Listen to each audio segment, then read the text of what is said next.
Hi everyone, welcome back to my channel. I just wanted to wish everyone a happy new year and a happy holidays. And I wanted to talk briefly about some of the changes that we'll be having with the channel this year and what you can look forward to in the channel. So this year, for people who are following the fish cam, we will have more fish cam video. I will be upgrading some of the cameras so the quality should increase. I'll be returning to Florida a couple times and shooting at different locations.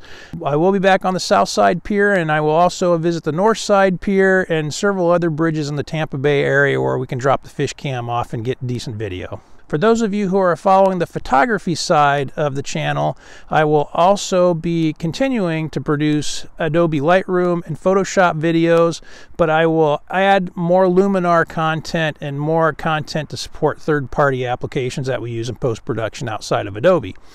I will also continue doing on-site visits to different areas to show you kind of different areas and different techniques that we use out in the field.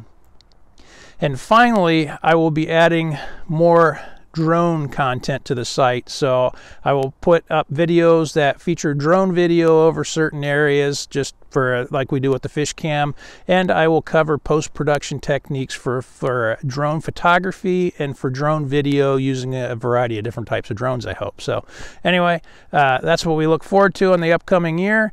I wish everybody a happy new year, and I look forward to seeing you on the channel. And before I forget, don't forget to click like and subscribe down below. If you like my videos, click the like button, and if you want to see more, click subscribe. Thanks, happy new year, look forward to seeing you.